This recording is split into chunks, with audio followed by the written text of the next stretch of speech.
भागवत महापुराणामध्ये परमात्म्याचे 24 अवतार सांगितलेले आहेत। त्या 24 अवतारांमध्ये मुख्य अवतार मानले गेले मत्स्य, कच्छ, वराह, नरसिंह, वामन, परशुराम, राम, कृष्ण, बौद्ध आणि कलंकी। हे जे सगळे अवतार आहेत हे परमात्म्याने फक्त धर्माच्या संस्थापनेसाठी निर्माण केलेले आहेत। त्यातला अत्यंत प्रचलित जर कुठला अवतार असेल तर तो अवतार आहे नरसिंह अवतार। बघा, नरसिंह बसी प्रतिखंबन में पर काढ़न को प्रहलाद कहा, सिया राम कथा की तनों ने लिखी पर तुलसी जैसी मर्यादा कहा। नरसिंह बसे प्रतिखंबन में पर काढ़न को प्रहलाद कहा। प्रल्हादांचं उदाहरण घेतलं म्हणजे इथे जी छोटी मुलगी उभी होती तिच्यामुळे घेतलं। असेच होते भक्त प्रल्हाद, कथा कीर्तनांमध्ये नाचायचे, कथा कीर्तनांमध्ये पावलं खेळायचे।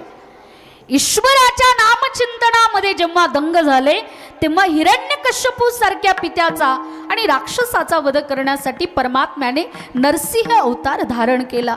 असे किती परमात्म्याने अंब ऋषींसाठी अवतार धारण केले? मत्स्य, कच्छ, वराह, नरसिंह, वामन, परशुराम, राम आणि आता पुढे काय होणार आहे? ज्या वेळेला राम अवतार कार्यामध्ये अंब ऋषी असेल, राजा हरिश्चंद्र असेल, भगीरथ असेल, या अशा अनंत भगवत भक्तांसाठी परमात्म्याने सूर्यवंशाचा उद्धार केला, धर्माची स्थापना केली आणि त्यानंतर परमात्म्याने आपलं राम अवतार कार्य संपवलं। राम अवतार कार्य संपवल्यानंतर पुन्हा या भूमंडलावरती धर्म मातल्या जाऊ लागला, धर्म रसातळाला जाऊ लागला। त्यावेळेला पुनश्च एकदा वैकुंठामध्ये असणाऱ्या परमतत्वाकडे सकल देवी देवता गेलेल्या आहेत आणि परमात्म्याला विनंती करतात की देवा, श्री अनंता मधुसूदना पद्मनाभा नारायण जगद्व्यापका जनार्दन आनंद घना अविनाश सकल देवाधिदेवा कृपाळु आदि केशव महानंदा महानुभव सदाशिवा सहजरूपा। हे पद्मनाभा, परमतत्वाने विचारलं, काय झालं? कशामुळे आपण सगळे देवता, आपण गौमाता कशामुळे माझ्याकडे आलेला आहात? त्यावेळेला सकल देवतांनी परमात्म्याला विनंती केली, देवा, त्रेतायुगामध्ये जेव्हा आपण राम अवतार कार्य केलं ना, त्यावेळेला आपण धर्माची स्थापना करून गेलात। आता तुम्हाला समजेल असं सांगण्यासाठी, आई जेव्हा शेतामध्ये जाते त्यावेळेला सगळं घर आवरून जाते, बरोबर? तुम्हाला समजण्यासाठी सांगते उदाहरण। आई जेव्हा शेतामध्ये जाते तेव्हा सगळं घर आवरून जाते, परंतु जे छोटे छोटे तिची मुलं असतात नटखट, ती मुलं घरामध्ये येतात, पुन्हा सगळं घर विस्कटून टाकतात, पुन्हा संध्याकाळी आई येते, पुन्हा घर साफ करते। त्याच प्रकारे सगळे भगवत भक्त, सगळे देवी देवता देवाला म्हणतात की देवा, राम अवतारामध्ये आपण सगळा अस्ताव्यस्त असणारा अधर्माचा पसारा आपण आवरून गेला होता देवा, हा सगळा पसारा आपण नष्ट केला। काय पसारा नष्ट केला देवाने?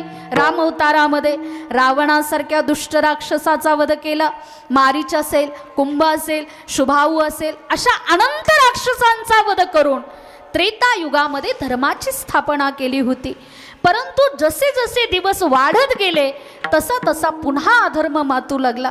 त्यावेळेला सकल देवी देवतांनी परमात्म्याला विनंती केली की देवा, आता तुमचं राम अवतार कार्य संपलेलं आहे ना, आता तुम्ही पुनश्च एकदा अवतार कार्याला आलं पाहिजे। मग कोण आहेत ते वैकुंठातले ज्यांनी नरसिंह अवतार धारण केला, ज्यांनी मत्स्य अवतार धारण केला, ज्यांनी कच्छ अवतार धारण केला?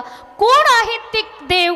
तर कलयुगामध्ये आम्ही त्यांना वि म्हणजे विश्वात, ठ म्हणजे ठसलेला, ल म्हणजे ज्याचा कधीही लय पावत नाही, अशा पंढरपुरामध्ये 28 युगांपासून जो कमरेवरती हात ठेवून बसलेला आहे तेच पांडुरंग परमात्मा म्हणजे त्रेतायुगातले राम आहेत, सतयुगातले नरसिंह आहेत। कल देवी देवतांचं भाषण देवाने ऐकलेलं आहे आणि ज्या अतिशय जवळ असणाऱ्या पंढरपूर असेल, गाणगापूर असेल, बघा तुम्ही किती भाग्यवान आहात, तुम्ही देवभूमीमध्ये आहात बरं का।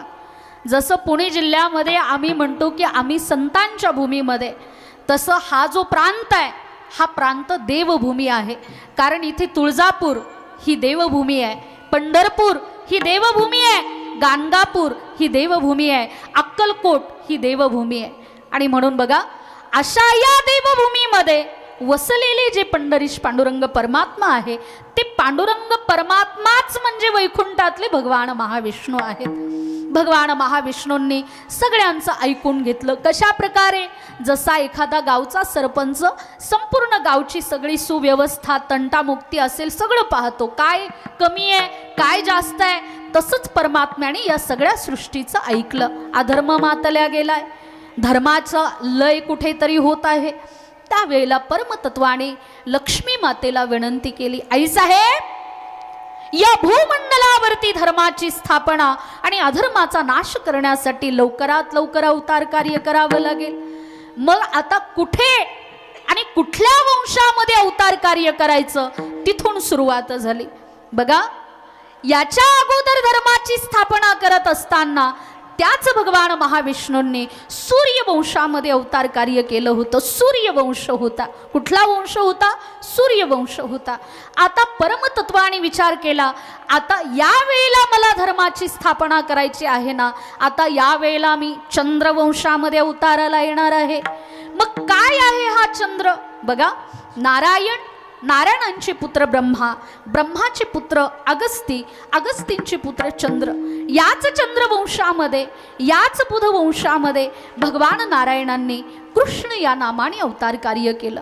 बघा, या चंद्रवंशामध्ये अनंत राजे अगोदर जन्माला आले. पूर्वज, देवाचे पूर्वज.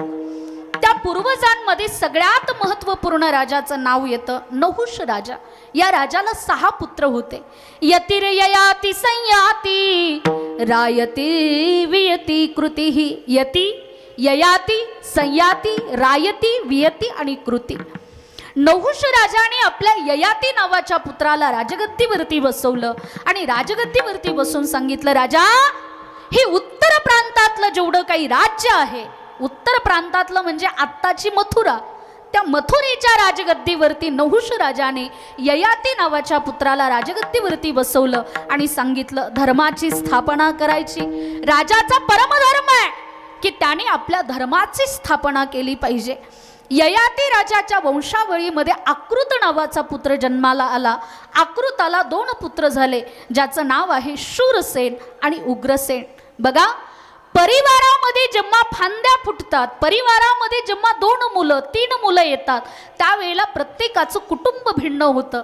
त्या प्रकारे शूरसेनांचं राज्य वेगळं झालं, दक्षिणेमध्ये झालं, आणि उग्रसेनांचं राज्य उत्तर प्रांतामध्ये झालं. आता मथुरेवरती उग्रसेन राजा राज्य करू लागला. उग्रसेन राजांच्या धर्मपत्नीचं नाव आहे केकसा. अनंत काल निघून गेला, परंतु बघा, आज उग्रसेन राजा चंद्रवंशामध्ये जन्माला येऊन सुद्धा उग्रसेन राजाच्या जीवनामध्ये एक कमतरता होती, ज्याचं नाव होतं पुत्र. उग्रसेन राजाला पुत्र होत नव्हता. आता पहिल्या काळामध्ये जेव्हा श्रीराम अवताराला आले नव्हते, जेव्हा कृष्ण परमात्मा अवताराला आले नव्हते, तेव्हा पूजा होत नव्हत्या का? होत होत्या. मग तुम्ही म्हणाल की जेव्हा हे देवच अवताराला आले नाही, तेव्हा कोणत्या देवाची पूजा करायचे? तर या जगतामध्ये सगळ्यात महत्त्वपूर्ण जे देव आहेत ते आहे आदिदेव, महादेव. उग्रसेन राजाने आपल्या पत्नीला बरोबर घेतलं आणि पत्नीला बरोबर घेऊन भगवान शंकरांची आराधना केली. बघा, आपण भाग्यवान आहोत. श्रावण महिना आहे, श्रावण महिन्यातला सोमवार आहे आणि आज गोकुळ अष्टमीच्या दिवशी उग्रसेन राजाने ज्या भगवान महादेवांच्या आराधनेने पुत्र प्राप्त केला, आजचा तो दिवस म्हणजे उग्रसेन राजाने महादेवांना विनंती केली, देवा, जटाटवी गलज्वल प्रवाह पावित स्थले गलेवलंब्य लंबिता भुजंग तुंग मालिका डमड्डमड्डमड्डमन्निनाद वड्डमवयं चकार चंड तांडवं तणुतुण शिव शिवं जटाकटाह संभ्रम भ्रमण्निलिंपणी जरी बिलोलवीची वल्लरी विराजमान मुध्वणी धगत धगत धगत ज्वलल्ललाट पट्ट पावके किशोर चंद्रशेखरे रति प्रतीक्षणं मम धराधरेन्द्र नंदिनी विलास बंधु बंधुरा स्फुरदृगंत संतती प्रमोदमान मानसे कृपा कटाक्ष धोरणी निरुद्ध दुर्धरापदी क्वचित दिगंबरे म्हणो विनोद मे तू वस्तुनी। हे महादेव, वंश उद्धारासाठी आणि धर्माच्या संस्थापनेसाठी मला पुत्र हवाय। आता ही पत्नी भगवान महादेवांच्या कृपेनं गर्भवती तर राहिलेली आहे, परंतु ईश्वर जेव्हा आमच्या पदरामध्ये आम्हाला काहीतरी फळ देत असतो त्यावेळेला त्या फळाला जतन आम्ही कसं केलं पाहिजे हे मात्र आपले संस्कार ठरवत असतात। आता ही पत्नी जेव्हा गर्भवती राहिली त्यावेळेला हिला वाटलं की चला आम्ही वनामध्ये थोडंसं विचरण करून यावं, फिरून यावं। आता वनामध्ये विचरण करत असताना हिच्या गर्भावरती एका अत्यंत दुष्ट राक्षसाची सावली पडली आणि सर्व महिलांना ज्ञात आहे आपल्या गर्भामध्ये जेव्हा एखादा पुत्र, एखादी कन्या लहानाची मोठी होते त्यावेळेला आपल्या गर्भावरती जर एखाद्या दुष्ट माणसाची सावली पडली तर त्या गर्भाला वेगळे आणि वाईट संस्कार लागायला वेळ लागत नाही। विठ्ठल विठ्ठल।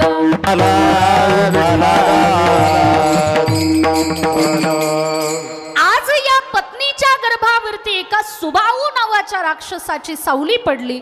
9 महिने 9 दिवस पूर्ण झाले आणि एका बालकाने जन्म घेतला। बालकाने जन्म घेतला, आनंद झाला उग्रसेनाला, परंतु नारदांचं आगमन झालं। श्रीमन्नारायण नारायण नारायण। राजा आनंदला, होय मला पुत्र झाला, परंतु राजा तुला माहिती आहे याची कुंडली काय सांगतेय? हा ज्या नक्षत्रांमध्ये जन्माला आलाय याची दोष आम्हाला सांगत आहे की हा कुळाचा विध्वंस करणारा आहे, हा कुळाचा सत्यानाश करणारा आहे, अधर्म मातवणारा आहे। उग्रसेन राजाने मनामध्ये विचार केला असं दुष्टपुत्र मला नको आहे। हा दुष्टपुत्र उग्रसेन राजाने एका लतापत्रांमध्ये लपेटला आणि यमुनेच्या पात्रामध्ये सोडून दिला। आता याचं संगोपन केलं शूरसेन राजाने आणि याच बालकाला नामकरण दिलं कंस। जेव्हा हा कंस लहानाचा मोठा झाला, एखाद्या मुलाला कळालं की जन्माला आल्यानंतर माझ्या बापाने मला फेकून दिलं नदीत, मग तो मुलगा काय आपल्या बापाची पूजा करेल का? नाही। कंस राजाला जेव्हा कळालं की माझ्या पित्याने माझा त्याग केला, कंसाने घनघोर तपश्चर्या केली, हातामध्ये खड्ग घेतला आणि मथुरेवरती आक्रमण केलं। आक्रमण केल्यानंतर आपल्याच जन्मदात्या पित्याला आणि आईला कारागृहामध्ये बंदिस्त केलं आणि आता मथुरेचं राज्य करू लागला कंस राजा। बघा, जेव्हा अनाधिकारी राजा समाजामध्ये वागत असतो, समाजामध्ये राहत असतो, त्यावेळेला अधर्म मातल्याशिवाय राहत नाही। बघा, कंस राजा जेव्हा राज्य करू लागला त्यावेळेला नामदेवरायांनी वर्णन केलं काय यातना होऊ लागल्या लोकांना। पापी जे अभक्त दैत्य ते मातले, धरणीसी झाले ओझे त्यांचे, दिधलासे त्रास ऋषी मुनी सर्वा, न पूजिती देवा कोणी एक, राहियले यज्ञ मोडिले कीर्तन, पळाले ब्राह्मण दैत्या भेणे, वत्सरूपी पृथ्वी ब्रह्मयापाशी जाय, नेत्री वाहे तो ये सांगत असे। राग मानू नका बरं का, मी तुम्हाला म्हणते शांत बसा, शांत बसा। का? कारण जे कथा कीर्तनांमध्ये गडबड करतात ना त्यांना हा दोष लागतो की यज्ञाचा भंग केल्याचा दोष त्यांना लागतो आणि कंसाने तेच केलं, राहियले यज्ञ मोडिले कीर्तन।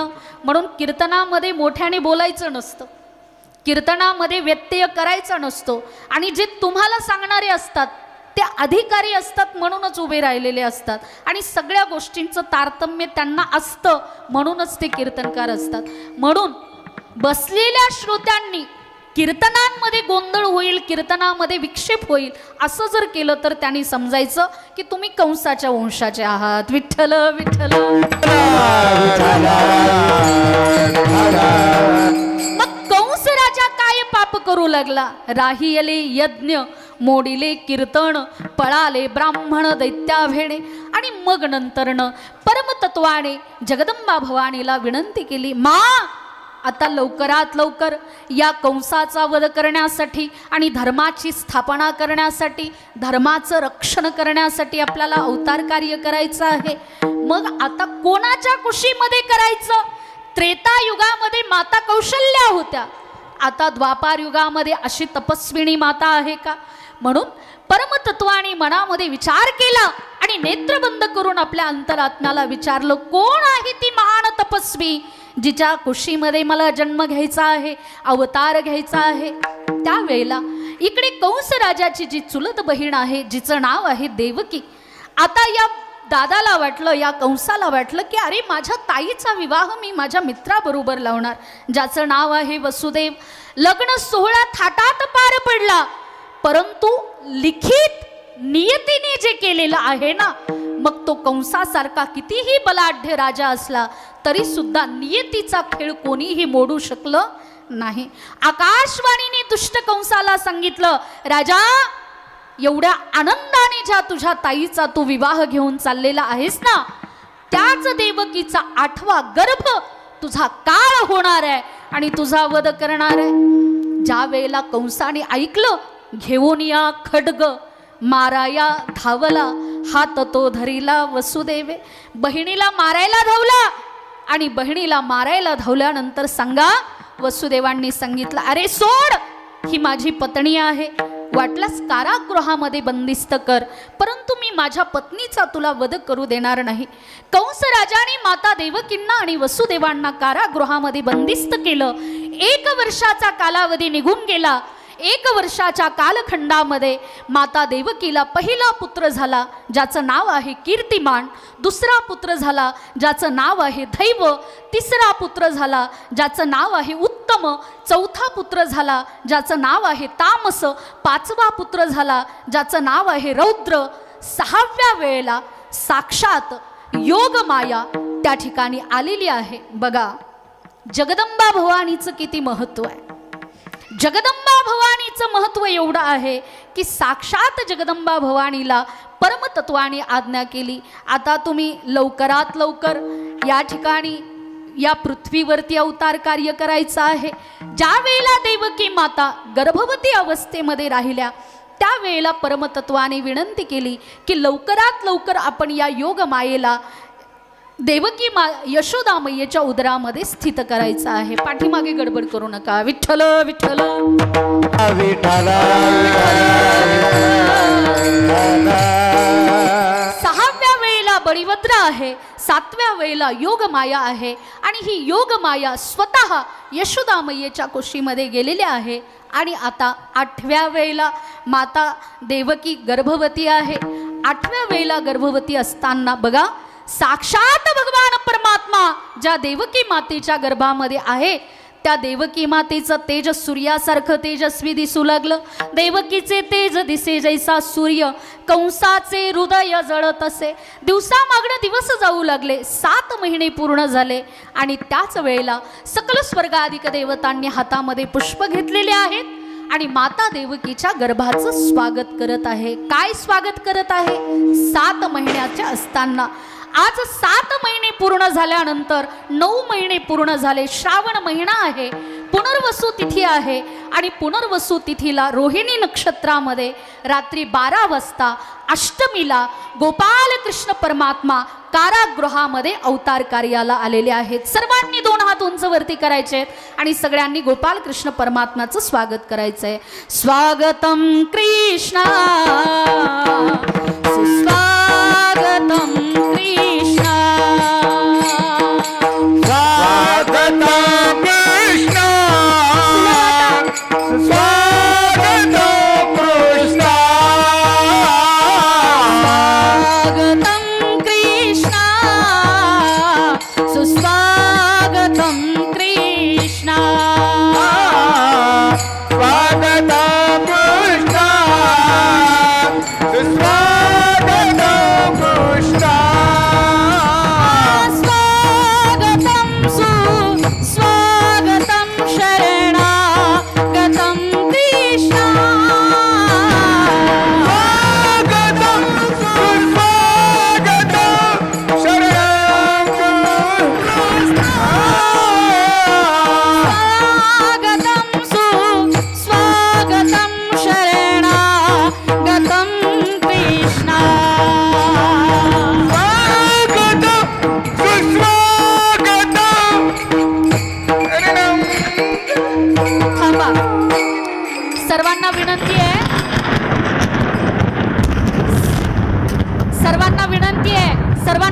बसून घ्या. विधिवत बसवायचं आहे मंत्रांनी.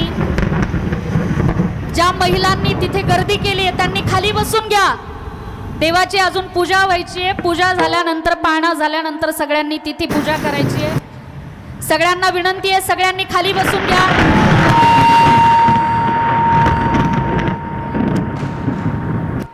सर्वांना विनंती आहे, गडबड तिथे कोणी करू नका. खाली बसून घ्या सगळ्यांनी.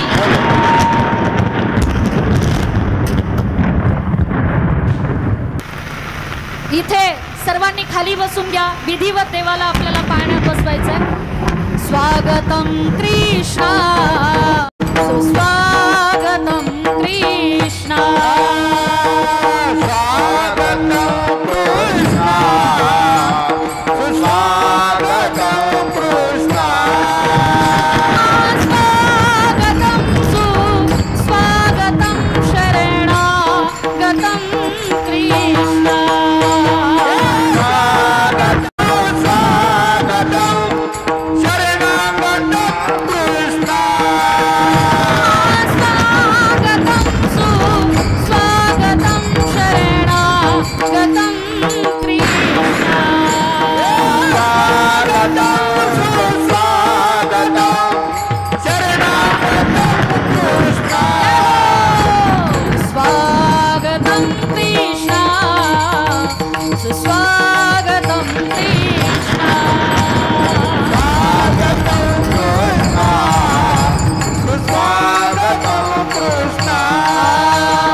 कृष्ण भगवान की जय.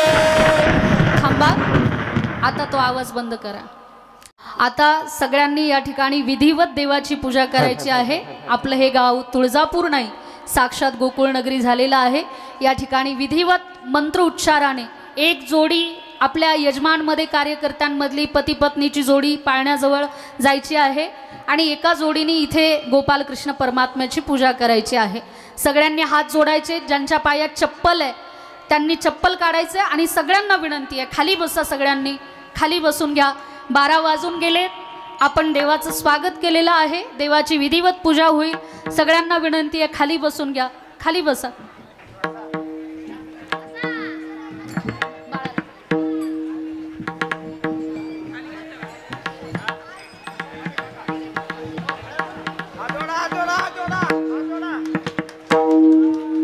सगळ्यांनी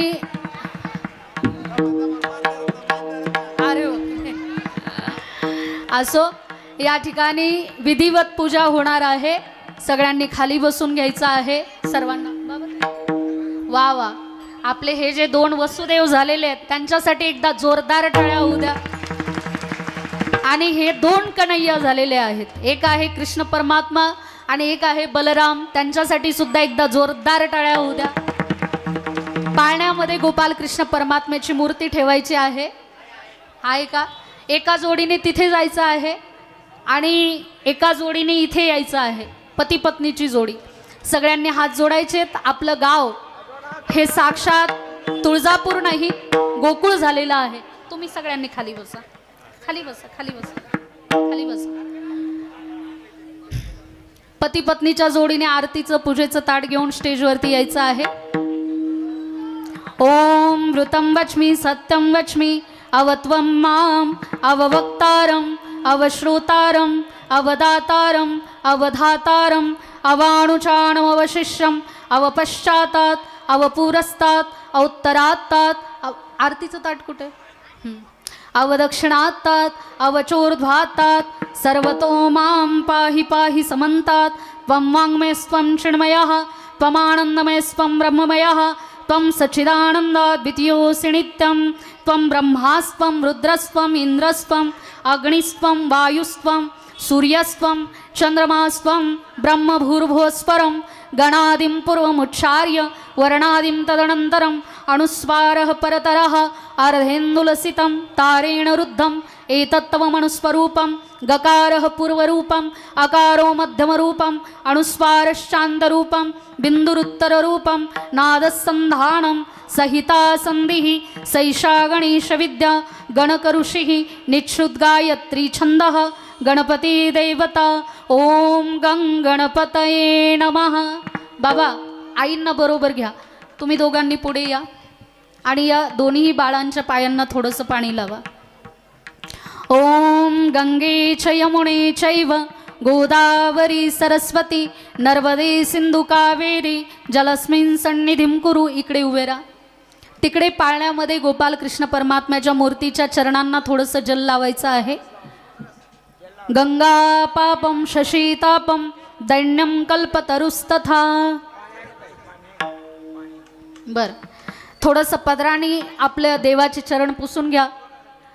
ओम अनन्याश्चिंतयन्तो मां ये जनाः पर्युपासते तेषां नित्याभियुक्तानां योगक्षेमं वहाम्यहम्। इकडे उभे राहा थोडं। इकडे तोंड करा आणि दोन्ही मुलांना जवळ जवळ घ्या। तिकडे यथोचित मूर्तीची पूजा झाली पाहिजे। तुमच्या पदराने देवाच्या चरणांना थोडंसं पुसून घ्या। देवाला गंध लावा। श्रीखंडनं चंदनं दिव्यं गंधाढ्यं सुमनोहरं विलेपनं सुरश्रेष्ठं चंदनं प्रतिगृह्यतां। देवाला पुष्प समर्पित करा। पत्रं पुष्पं फलं तोयं यो मे भक्त्या प्रयश्यति तदहं भक्त्युपहृत मश्नामि प्रयतात्मनः। देवाला धूप दीप ओवाळा। ओम अनन्याश्चिंतयन्तो मां ये जनाः पर्युपासते तेषां नित्याभियुक्तानां योगक्षेमं वहाम्यहम्।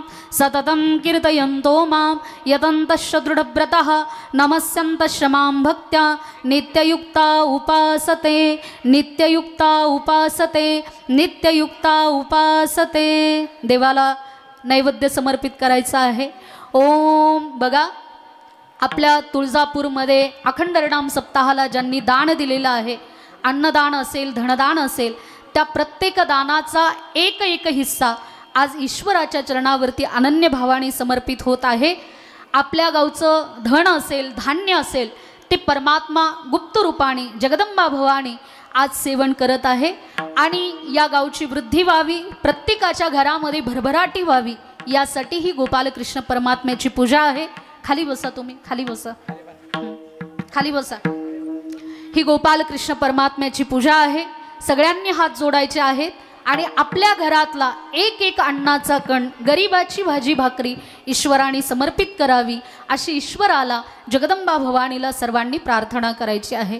ओम ब्रह्मार्पणं ब्रह्महविः ब्रह्माग्नो ब्रह्मणाहुतं ब्रह्मैव तेन गन्तव्यं ब्रह्मकर्म समाधिना यत्करोषि यदश्नासि यज्जूषि ददासि यत्तपस्यसि कौन्तेय तत्कुरुष्व मदर्पणम्। अहं वैश्वानरो भूत्वा प्राणिनां देहमाश्रितः प्राणापान समायुक्त पचाम्यन्नं चतुर्विधं हरिर्दाता हरिर्भोक्ता हरिरन्न प्रजापतिः हरिर्विप्रशरीरस्तु भुङ्क्ते भोजयते हरिः। यत्र योगेश्वर कृष्णो यत्र पार्थो धनुर्धरः तत्र श्रीविजयो भूतिर्ध्रुवाणि तिर्मतिर्मम। ओम सहनाववतु सहनो भुनक्तु सह वीर्यं करवावहे तेजस्विनाव धीतमस्तु मा विद्विषावहे। ओम शांतिः शांतिः शांतिः। यथोचित विधिवत आपल्या गावामध्ये देवाची पूजा झालेली आहे। प्रत्येकाच्या घरामध्ये कृष्ण परमात्म्याने यावं आणि कृष्ण परमात्म्याने प्रत्येकाच्या घरामध्ये रंग भरावा। रंग लागत लागत लागेगा ब्रह्म जागत जागत जागेगा। आणि म्हणून आजचा हा सोहळा या ठिकाणी गोकुळ अष्टमीच्या निमित्ताने शांत बसा गोकुळ अष्टमीच्या निमित्ताने या ठिकाणी आयोजित झाला। आदरणीय संपूर्ण कार्यकर्ते, या संपूर्ण कार्यकर्त्यांसाठी एकदा जोरदार टाळ्या वाजवा। बघा, अजून तुम्हाला आनंद द्यायचा आहे, अजून आमचे भजन होणार आहेत, तुम्हाला नाचवायचंय, कोणाला यशोदा व्हायचंय, कोणाला नंदबाबा व्हायचंय, सगळ्यांना हा गोकुळातला आनंद मिळवायचा आहे। परंतु त्या अगोदर या सगळ्या आनंदाला एकरूप करण्यासाठी ज्यांनी ज्यांनी सहकार्य केलंय ते महाराष्ट्रातील ख्यातनाम मृदंगाचार्य असतील, महाराष्ट्रातले ख्यातनाम गायनाचार्य असतील, हे सगळ्या लोकांना एकत्रित करण्याचं काम ज्यांनी केलं ते आमचे पितातुल्य हरिभक्तीपरायण आदरणीय वंदनीय श्री रामेश्वरजी महाराज कोकाटे, या सगळ्या गुणीजन धर्माचं रक्षण करणाऱ्या मंडळींसाठी एकदा जोरदार टाळ्या झाल्या पाहिजे। हे छोटे छोटे बालगोपाल आहेत। याच प्रकारे द्वापार युगामध्ये कृष्ण परमात्म्याबरोबर बालगोपाळ होते आणि याच प्रकारे 7 दिवसापासून ज्या बालगोपाळांच्या माध्यमातून आपण सुंदर हरिपाठ ऐकतोय, भजन कीर्तन ऐकतोय, या बालगोपाळांना सुद्धा उदंड आयुष्य लाभावं। खऱ्या अर्थाने ज्यांच्या कुशीतून माझा जन्म झाला आणि वारकरी संप्रदाय म्हणजे काय, भजन म्हणजे काय हे ज्यांनी मला शिकवून दिलं, त्या माझ्या आई या ठिकाणी उपस्थित आहे। हरिभक्तीपरायण सुशीलाताई दिघे माझ्या मावशी सुद्धा या ठिकाणी उपस्थित आहे आणि म्हणून अशा सगळ्यांचा एकरूपता झाली आणि या ठिकाणी आपण हा उत्सव साजरा करतोय। म्हणून चला या ठिकाणी आनंद उत्सव सगळ्यांना मनवायचा आहे। आपल्या कार्यकर्त्यांमधल्या ज्या ज्या कोणाच्या पती आणि पत्नीच्या जोड्या आहेत त्यांना विनंती आहे, त्यांनी समोर यायचं आहे आणि समोर येऊन गोपालकृष्ण परमात्म्याच्या नावाने त्यांच्या स्वागतासाठी सुंदर लक्ष्मी नारायणाची एक फुगडी होईल आणि फुगडी झाल्यानंतर सगळ्यांनी हा आनंद घ्यायचा आहे। कार्यकर्त्यांना विनंती आहे, एक जोडीने पुढे यायचं आहे। ज्ञानेश्वर माऊली, ज्ञानराज माऊली तुकाराम महाराज, ज्ञानेश्वर माऊली, ज्ञानराज माऊली तुकाराम महाराज, ज्ञानेश्वर माऊली, ज्ञानराज माऊली तुकाराम। या ठिकाणी सगळ्यांच्या हातामध्ये फुलं आलेली आहेत। सगळ्यांनी एकदा उठून उभं राहायचं आहे आणि उठून उभं राहून देवावरती फुलं देऊन सगळ्यांनी आनंद घ्यायचा आहे। विठ्ठल जय जय विठ्ठल, विठ्ठल जय जय विठ्ठल, हा विठ्ठल जय जय विठ्ठल, विठ्ठल जय जय विठ्ठल। आ गोपाला गोपाला रे प्यारे नंद, प्यारे नंद लाला मोहन मुरली वाला, नंद लाला मोहन मुरली वाला। गोपाला गोपाला रे प्यारे नंद लाला, गोपाला रे प्यारे नंद लाला, गोपाला गोपाला रे प्यारे नंद लाला, गोपाला रे प्यारे नंद लाला। या ठिकाणी आदरणीय कोकाटे महाराज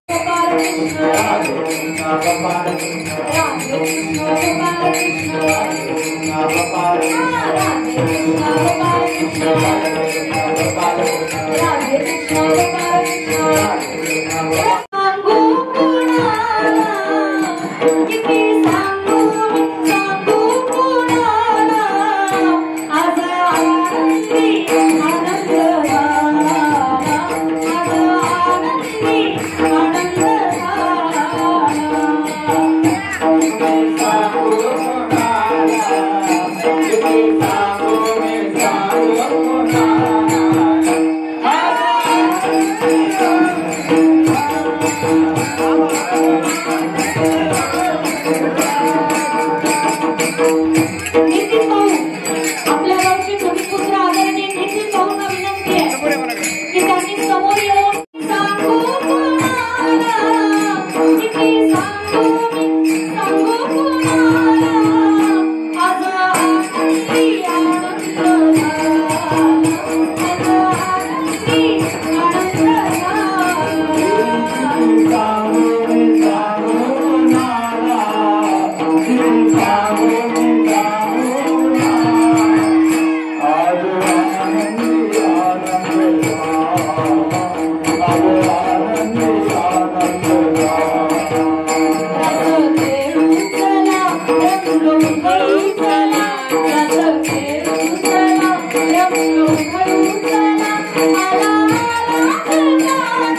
ठिकाणी नाचायचं. राधे राधे बोलो राधे राधे, राधे राधे बोलो राधे राधे.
की